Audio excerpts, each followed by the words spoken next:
प्यारे साथियों, कैसे हैं आप। लीजिए, आप लोगों के लिए मैं लाइव क्लास लेकर हो चुका हूं हाजिर। जैसा कि आप कल कह रहे थे सर अब जल्दी से लाइव क्लास के अंदर आप आ जाइए, तो मैं आप लोगों के लिए लाइव क्लास लेकर इस सेशन में हाजिर हो चुका हूं। तो आई होप आप सब लोग मस्त होंगे, स्वस्थ होंगे और इस क्लास को एंजॉय करेंगे आगे तक आप लोग। हाँ जी, जल्दी से एक बार सभी बच्चे पहुंच जाइए। बहुत लंबे समय के बाद हम फिर से आप लोगों से रूबरू होने के लिए उपस्थित हो चुके हैं, लेकर एक ऊर्जा से लबरेज क्लास। मैं आपके कमेंट देखना चाहूंगा, बहुत दिन हो गए आपके कमेंट पढ़े हुए, तो जल्दी से आप मुझे बताइए, कमेंट छोड़िए, कैसे हैं आप, कैसी चल रही है आपकी तैयारी। चलिए तो बात करते हैं हम। कल व्यक्तिनिष्ठ विधियों के बारे में चर्चा करने के बाद आज हम कुछ उन विधियों के बारे में बात करेंगे जिन्हें हम वस्तुनिष्ठ विधियां कहते हैं या ऑब्जेक्टिव विधि जिन्हें हम कहते हैं। बेटा जी, अगर मैं बात करूं, यहां पर आपके सामने सावित्री शर्मा, मेघवाल सोना, कुसुम, मस्तानी साहिबा और भी जितने लाडेश्वर बच्चे इस क्लास में जुड़ चुके हैं, आप सबका तहे दिल से इस्तकबाल करता हूं, स्वागत करता हूं। तो कैसे हैं आप लोग बेटा, बताइए जरा एक बार मुझे। अच्छा, चाय के साथ आनंद सर की क्लास, चलो बढ़िया है, चाय के साथ आप क्लास में बैठिए। मैं ऑब्जेक्टिव विधियों के बारे में बात करूंगा। देखिए, जैसा कि मैंने आपको बताया, इन विधियों में प्रवर्तक का नाम कुछ विशेष हो, वो ये विधि किस तरीके से शिक्षा मनोविज्ञान में उपयोगी है, उसके बारे में कुछ महत्वपूर्ण सवाल पूछे जाते हैं। एक दो दिन में इन सारी चीजों को कंप्लीट करके अगले टॉपिक की ओर चलेंगे। आप मुझे बताना बेटा, अगले टॉपिक की ओर चलें या फिर पहले जो चैप्टर हमारा कंप्लीट हो गया उसके एमसीक्यूज करवाए, पीवाईक्यू करवाए। आप मुझे कमेंट में जल्दी से लिखकर भेजो एक बार, क्या करवाना है जल्दी बताओ बेटा। चलिए, तो इसके बाद हम बात करेंगे, जो पहली ऑब्जेक्टिव विधि है वो है आपकी निरीक्षण विधि। ऑब्जर्वेशन कहते हैं ना हम, तो ऑब्जर्वेशनल मेथड। तो ऑब्जर्वेशनल मेथड के बारे में अगर मैं बात करूं, यहां पर पहले पूरी चीजें इसलिए लिख दी गई है ताकि आपका समय बच जाए, अगले टॉपिक की ओर हम प्रस्थान कर जाएं, क्योंकि इसमें सेम फैक्चुअल इंफॉर्मेशन ही तो पूछी जाएगी। जहां कंसेप्ट होगा मैं आपको समझा दूंगा, जहां फैक्चुअल इंफॉर्मेशन है वो बताते हुए आगे की ओर बढ़ जाऊंगा। अब आप सभी लाइक शेयर करने की परंपरा निभाएंगे, आपके कमेंट आने चाहिए इस क्लास को लेकर, क्या है आपकी विचारधारा। चलिए बात करते हैं। सबसे पहले पूछेगा, निरीक्षण विधि के प्रतिपादक किसे माना जाता है। तो आपने व्यवहारवाद के जनक का नाम तो सुना ही होगा, आपने नाम तो सुना ही होगा। व्यवहार के विज्ञान का प्रतिपादक आपने नाम तो सुना ही होगा। 1924 में व्यवहार पुस्तक देने वाले आपने नाम तो सुना ही होगा, जेबी वॉटसन का। जी हाँ, मैं बात कर रहा हूं जेबी वॉटसन के बारे में, और इसके प्रतिपादक के तौर पे जाने जाते हैं जेबी वॉटसन। अब यहां सवाल पूछेगा, इस विधि का अन्य नाम क्या है। तो इस विधि का अगर अन्य नाम की बात करूं तो बहिर्दर्शन, प्रेक्षण या अवलोकन, इस विधि को इस नाम से जाना जाता है। अब आपसे पूछे, देखिए मैंने आपको बताया व्यक्तिनिष्ठ विधि का जो सबसे महत्वपूर्ण विधि कौन सी थी, कल हमने उसके बारे में बात की, लेकिन आज हम बात करेंगे ये वस्तुनिष्ठ विधियों की मूल विधि है। आपसे सीधा सवाल क्या पूछेगा, वस्तुनिष्ठ विधि की मूल विधि कौन सी है, तो निरीक्षण विधि। अब एक बात बताइए, सबसे पहले जो एक वेरी इंपॉर्टेंट सवाल पूछेगा वो पूछेगा, इस विधि का प्रयोग कहां किया जाता है। तो बेटा जी, जानवरों पर किया जाता है, छोटे बालकों पर किया जाता है, और इसके साथ साथ पागलों पर इस विधि का क्या किया जाता है, उपयोग किया जाता है। क्या किया जाता है, उपयोग किया जाता है।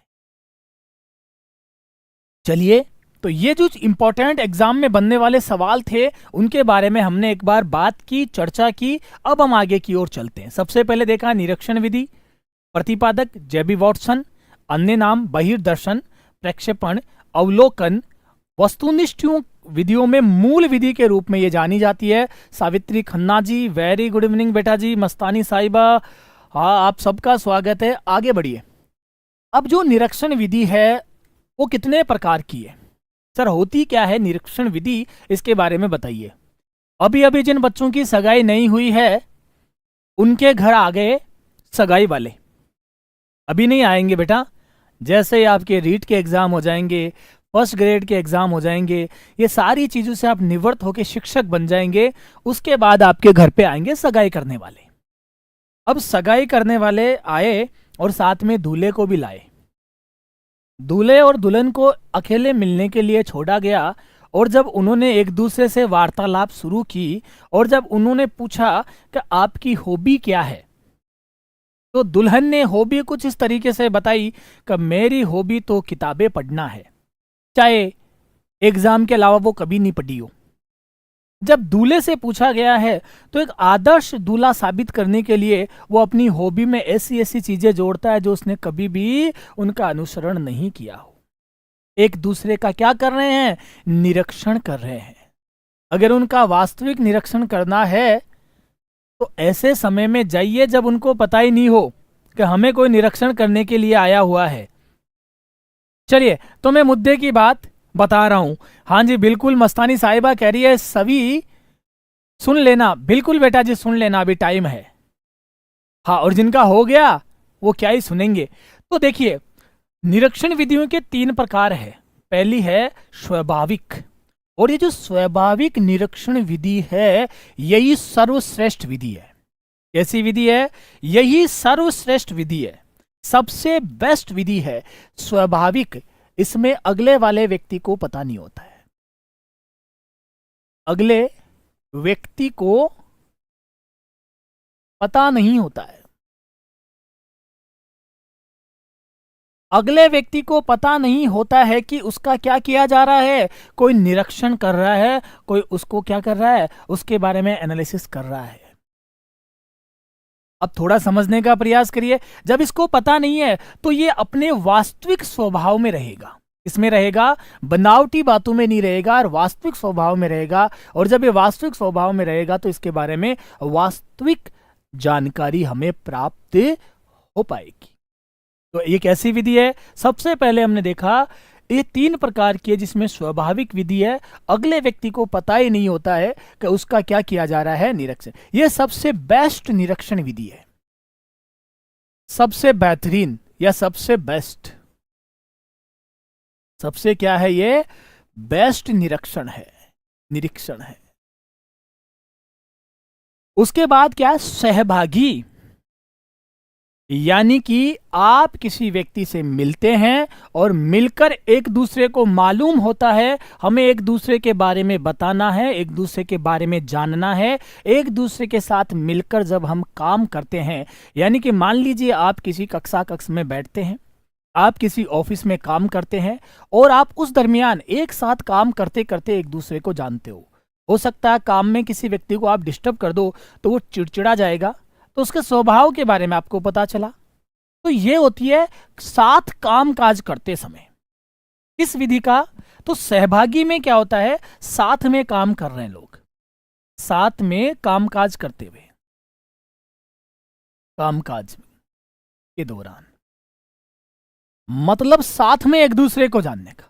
और बेटा जी असहभागी, इसमें साथ में काम नहीं होता है, वो दूर खड़ा होकर, जिस तरीके से दादाजी शादी के जीवने के प्रोग्राम के अंदर आपके साथ में पुरस्कारी लेकर जो क्या बोलते, बाल्टी लेकर पुरस्कारी तो नहीं करते, लेकिन दूर कुर्सी पर बैठकर हर एक व्यक्ति को ऑब्जर्व करते हैं, देखते हैं कौन सही तरीके से काम कर रहा है, कौन सही तरीके से काम नहीं कर रहा है। इसमें असहभागी है, वो आपके साथ में काम तो नहीं कर रहे, लेकिन दूर बैठकर आपको खड़े होकर निरीक्षण कर रहे हैं, आपको देख रहे हैं कि ये कार्य ठीक कर रहा है या नहीं कर रहा है। मैडम की क्या हॉबीज है? मैडम की हॉबीज जानोगे तो मस्तानी साहिबा टेंशन में आ जाओगे। मैडम तो सिर्फ एक ही हॉबी रखती है, शॉपिंग करना। क्या? खूब सारी शॉपिंग करना, एक ही हॉबीज है। चलो आप इसको लाइक शेयर में कमी मत रखो यार, इस तरीके से।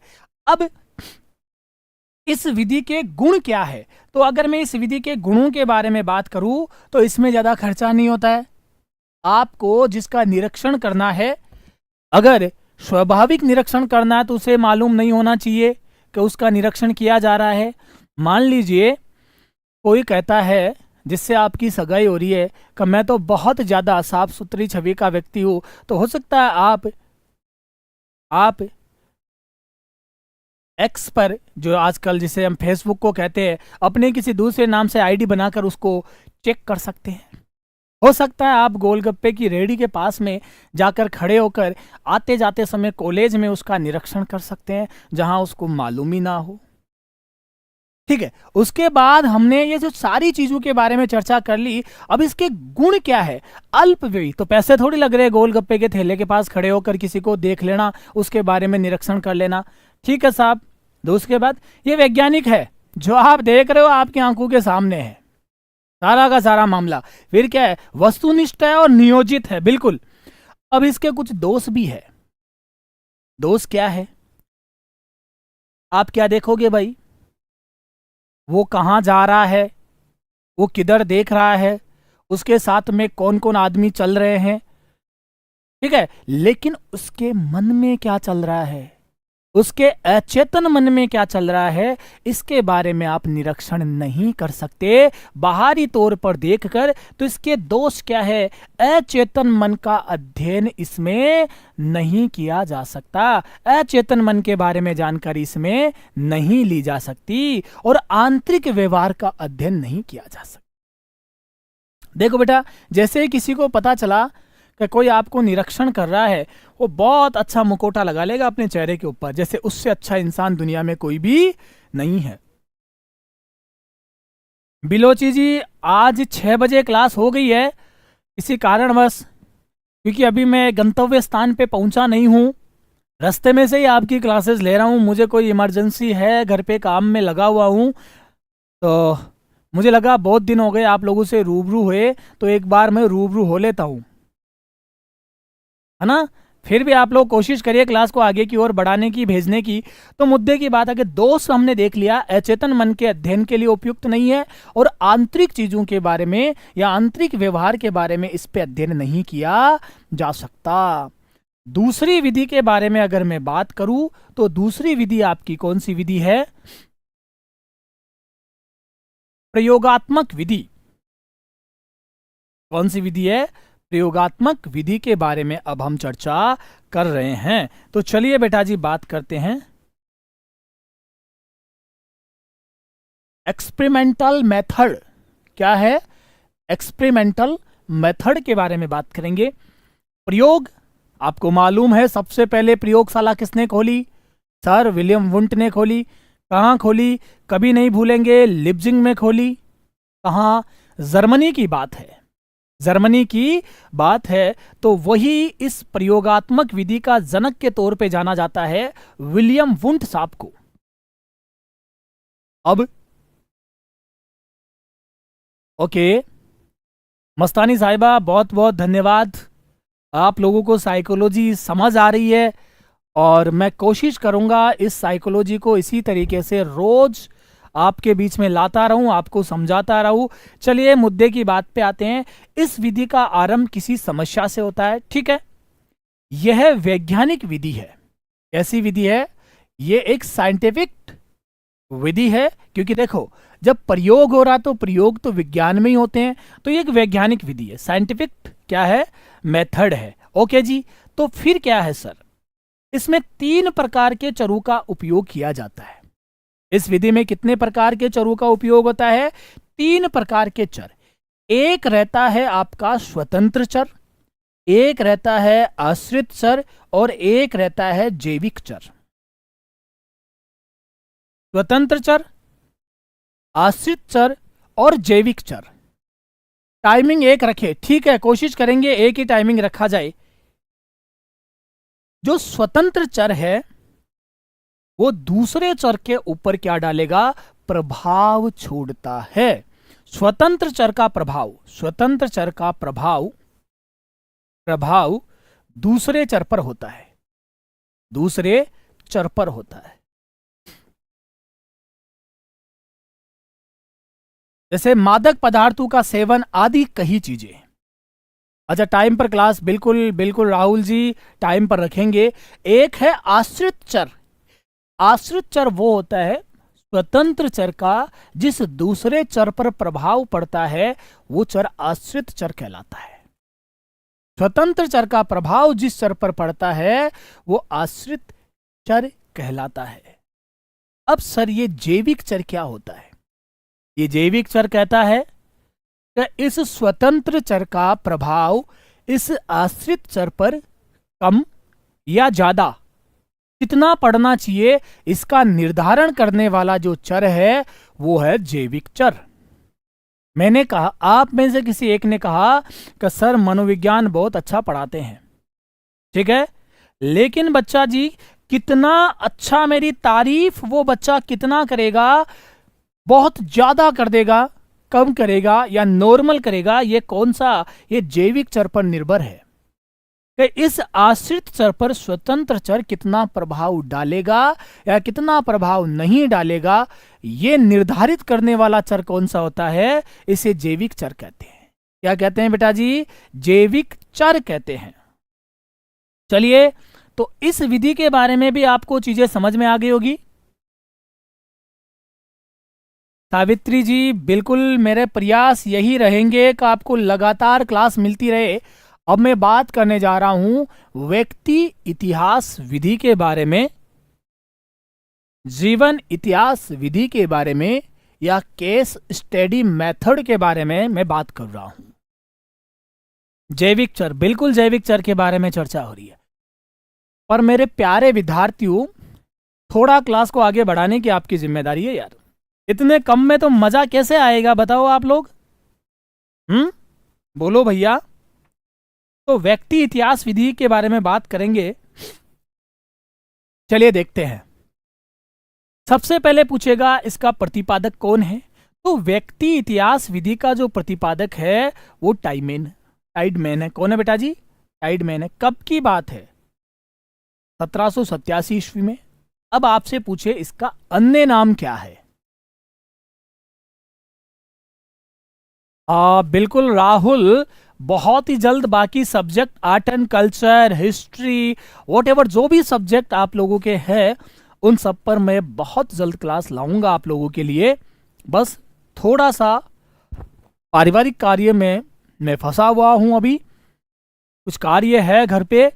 आया तो दिवाली तक छुट्टियों में था, पर छुट्टियां थोड़ी मेरी बढ़ते बढ़ते आज तक पहुंच गई और मुझे 1-2 दिन का टाइम और अभी आगे लगने वाला है। उसके बाद मैं इन सारी चीजों पर आप लोगों के बीच में रूबरू होने के लिए आऊंगा, ठीक ना? अब देखिए, बात करते हैं इस विधि का अन्य नाम क्या है। यहां से भी आपके लिए सवाल पूछा जा सकता है। इस विधि का क्या पूछा जा सकता है? अन्य नाम क्या है? यहां से भी आपके लिए सवाल पूछा जा सकता है। व्यक्ति वृत्ति विधि या जीवंत व्रत विधि के नाम से भी इस विधि को जाना जाता है।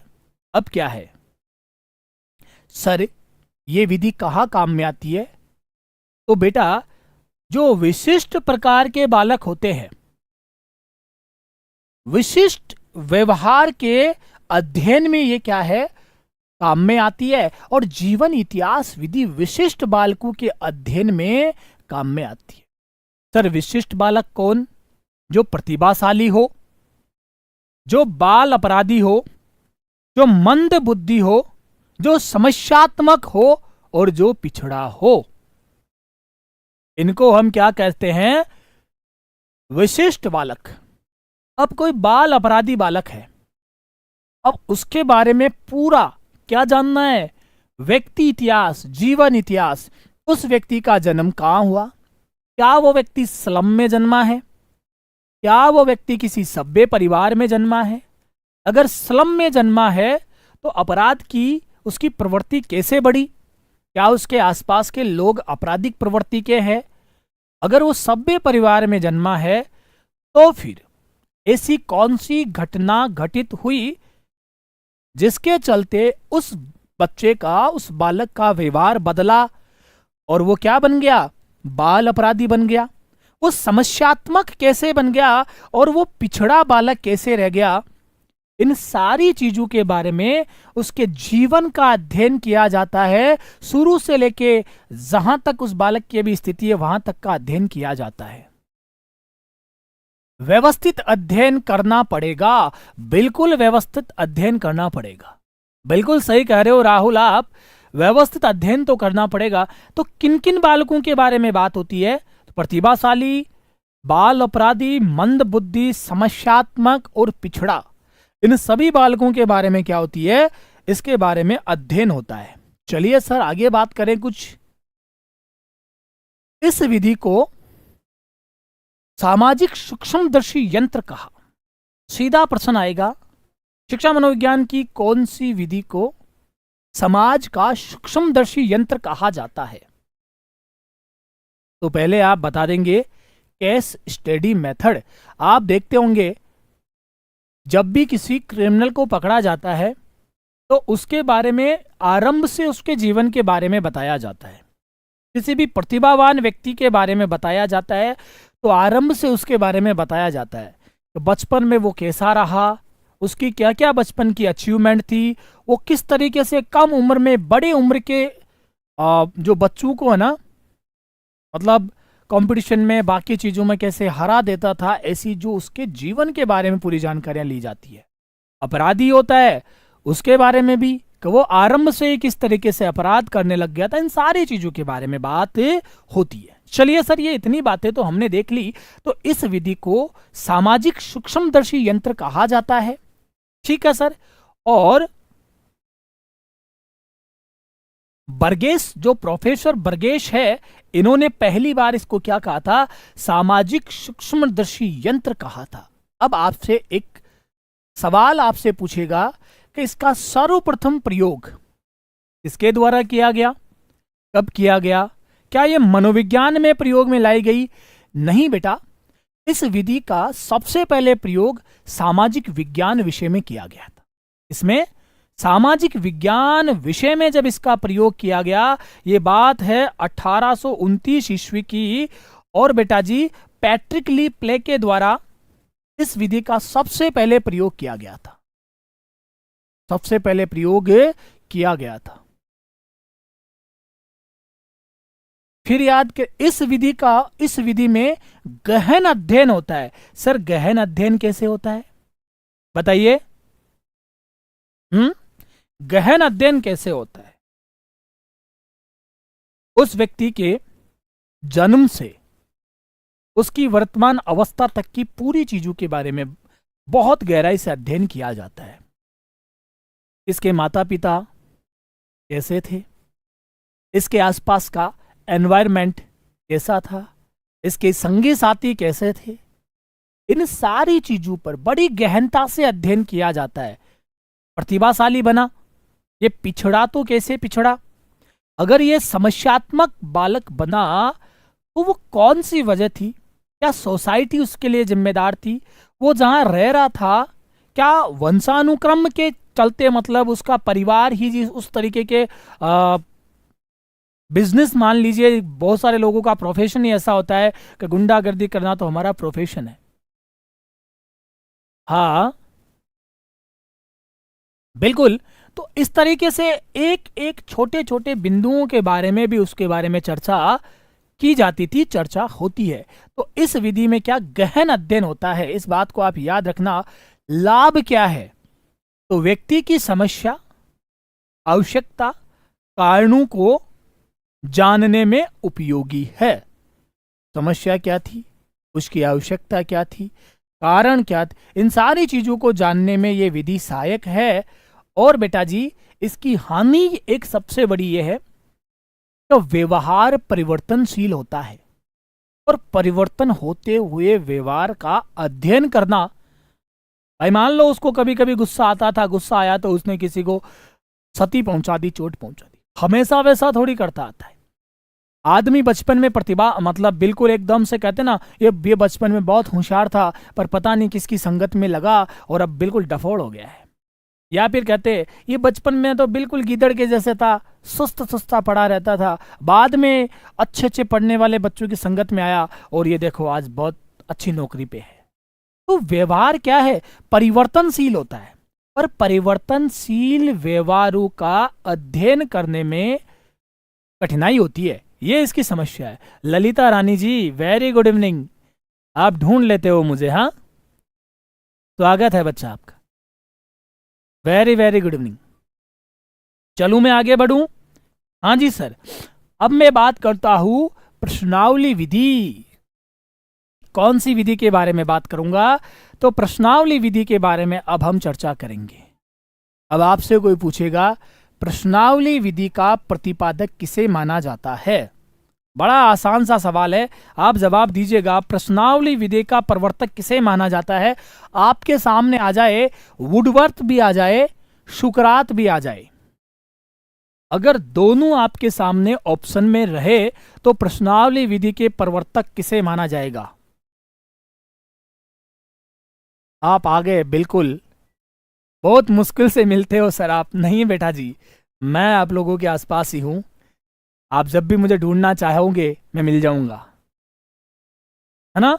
अब आपसे सवाल पूछे, प्रश्नावली विधि का प्रवर्तक आ जाए और दोनों आ जाए। देखो भाई, राहुल जी कह रहे हैं वुडवर्थ को जवाब करेंगे। नहीं राहुल जी, यहीं पे आके फंस जाओगे। अगर आपसे पूछ लिया जाए कि इसका मूल प्रतिपादक कौन है, तो बेटा जी सुकरात जवाब करना। प्रश्नावली विधि का मूल प्रतिपादक के तौर पे सुकरात है, और वैसे वुडवर्थ को माना जाता है। यहां 3 स्टार, यहां 4 स्टार कर देता हूं।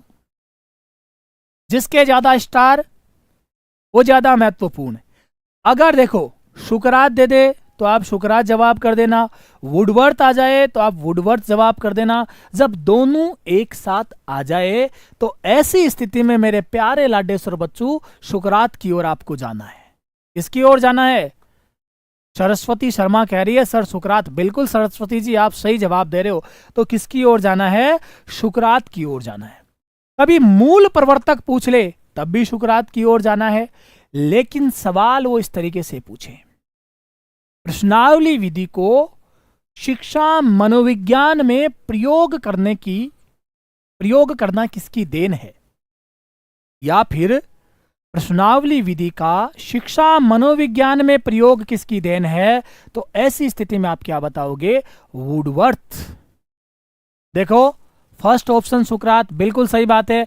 देखो बेटा जी, मूल प्रतिपादक सुकरात, मनोविज्ञान में प्रयोग वुडवर्थ। इस तरीके से आप याद रखना। सर आप तो ऑलराउंडर हो, सब सब्जेक्ट पढ़ा लेते हो सर, थैंक यू। हाँ बेटा, कोशिश करता हूं, खूब लंबे समय से चले आ रहे आप लोगों के लिए, खुद के लिए मेहनत करनी होती है, तो फिर क्यों चूके। देखो भाई, मैं एक चीज मानता हूं, जिंदगी एक ही बार मिली है, जो भी करना है इसी में करना है।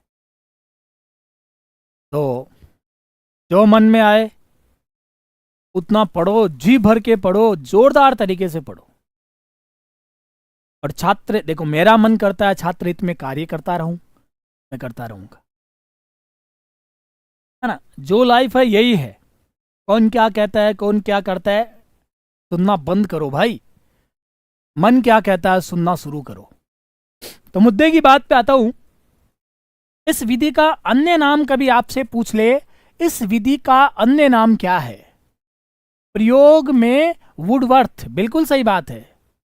प्रश्नावली का बिल्कुल प्रतिपादक सुकरात, बिल्कुल सही बात है। कहीं सुकरात दिया हुआ ना रहे तब तो फिर वुडवर्थ को करना ही है आप लोगों को, तो ठीक है। इसका अन्य नाम है कागज पेंसिल विधि। इस विधि के नाम से जाना जाता है, कागज पेंसिल विधि के नाम से भी इसको जाना जाता है। अगर मैं बात करूं बेटा जी, ये जो प्रश्नावली है वो कितने प्रकार की है? एक है खुली हुई प्रश्नावली। अब मैं आपसे पूछूं, ये आनंद मनस्वी सर कैसे हैं? आपका जो मन में आए वो मुझे कह दीजिए। आपके अंदर जो मेरे को लेकर राय है पूरी दे डालिए। किसमें? खुली प्रश्नावली में। मेरे ऊपर पूरा 5 पेज का निबंध लिखना चाहते हो तो वो भी लिख दो। इसमें खुली प्रश्नावली में आपकी राय व्यक्त कर सकते हो। किसमें? खुली प्रश्नावली में। तो राय किसमें दी जा सकती है? उत्तर देने की छूट रहती है इसमें, स्वतंत्र रूप से उत्तर देने की छूट है। आपको जो बताना है वो बता सकते हो, उत्तर देने की स्वतंत्रता है इसमें, उत्तर देने की स्वतंत्रता, उत्तर देने की क्या है, स्वतंत्रता। इसमें आप अपनी राय भी रख सकते हैं, राय रख सकते हैं मेरे बारे में, कुछ भी कह सकते हो, जितना कहना चाहते हो कह सकते हो। फिर क्या है, बंद। तो बेटा जी इसमें सिर्फ ये पूछा जाएगा जो बंद रहेगी उसमें क्या आनंद सर है, पहला लिखेगा अच्छे और दूसरा लिखेगा बुरे, बस आपके सामने इस तरीके से। इसमें आपको उत्तर देने की स्वतंत्रता नहीं है, बस ये बता दो कि करो या तो अच्छे हैं या बुरे हैं। मनोविज्ञान के लिए कौन सी बुक है, किताब हर आदमी बेहतरीन लिखता है, बस त्रुटियां नहीं होनी चाहिए, कोई सी भी लेके आ जाओ।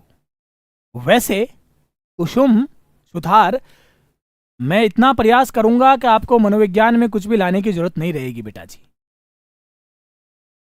हाँ, तो दूसरे वाले में क्या है भाई, सर अच्छे हैं या बुरे, यस या नो बोलो, बात खत्म करो। आप कहो कि सर जब गुस्सा करते तो मैं बुरे लगते रहे, चुप, बताना ही नहीं है, ये बताओ अच्छे हैं या बुरे।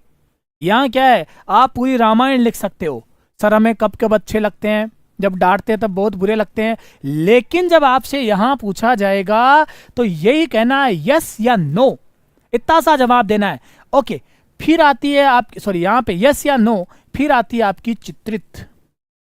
इसमें क्या रहेगा सर, तो इसमें क्या रहेगा, चित्रों के द्वारा प्रश्न पूछा जाएगा, आकृतियों में से चयन किया जाएगा। आप जब रीजनिंग पढ़ते हो ना, तब विभिन्न प्रकार की आकृतियां मैचिंग करने की दी हुई होती है, चित्र दिए होते हैं।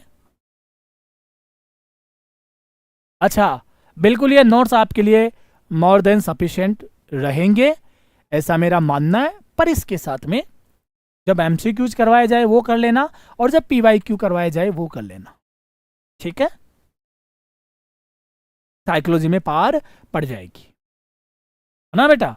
ऐसा नहीं रहेगा भाई, आपको एक दो क्वेश्चन कुछ ऊपर नीचे आते हैं तो वो तो अप्लाइड क्वेश्चन होते हैं हर बार, एक दो क्या 3 से 4 क्वेश्चंस लगभग ऐसे रहते हैं जो अप्लाइड क्वेश्चन टाइप से होते हैं, बाकी आप अच्छे खासे क्वेश्चन यहां से कर जाओगे,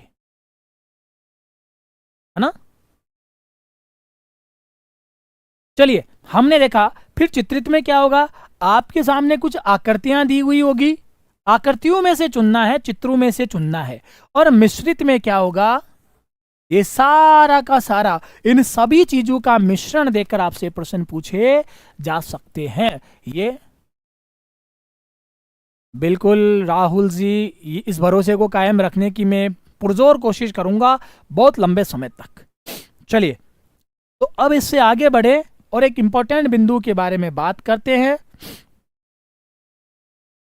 आगे है आपकी साक्षात्कार विधि। कौन सी विधि है, साक्षात्कार विधि। अब क्यों, इससे क्या क्या सवाल बन सकते हैं। साक्षात्कार में क्या होता है, इंटरव्यू मेथड, बहुत सारी चीजें देखिए, और इस बार तो राजस्थान इंटरव्यू को लेकर बड़ा ही ज्वलंत मुद्दे रहे हैं। जब राजस्थान पुलिस एसआई का इंटरव्यू के जो क्लिप वायरल हुए थे, जो वीडियो वायरल हुए थे, उन इंटरव्यू को तो आप लोगों ने देखा ही होगा। देखा है क्या आपने? हाँ जी बेटा, बताइए मुझे जरा।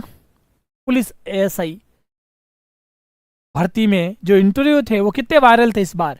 तो जॉन हॉर्ले एवं बिंघम साहब ने इंटरव्यू मेथड के बारे में इसकी अपनी राय रखी या फिर इसका प्रतिपादन किया।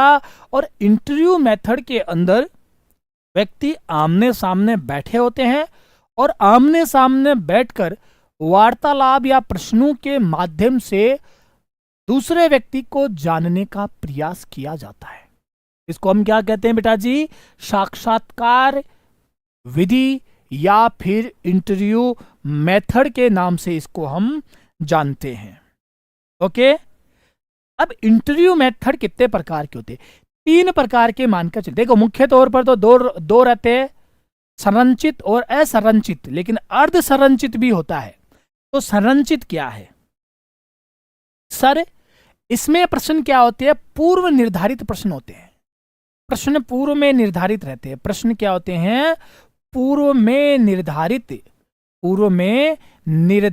प्रश्न होते हैं। लो भैया, बिल्कुल समझ में आ गया सर कि प्रश्न पहले ही तय होते हैं कि ये आएगा अगला बंदा, इसको कौन कौन से सवाल पूछने हैं, और प्रश्नों का क्रम निश्चित होता है।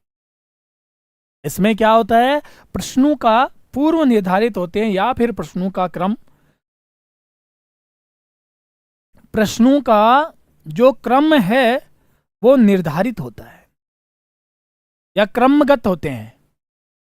ठीक है, इसे आप याद रखना। फिर क्या है? असंरचित विधि या साक्षात्कार, इसमें प्रश्न पूर्व निर्धारित नहीं होते हैं। इसमें प्रश्न क्या नहीं होते हैं? प्रश्न पूर्व निर्धारित नहीं, पूर्व निर्धारित नहीं।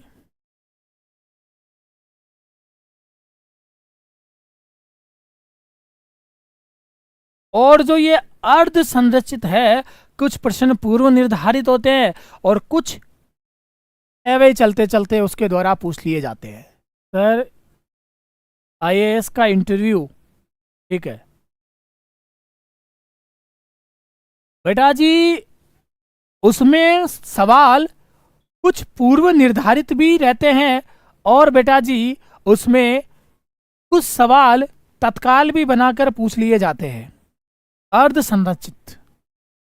चलिए, ये मैंने विधियों के बारे में बात की।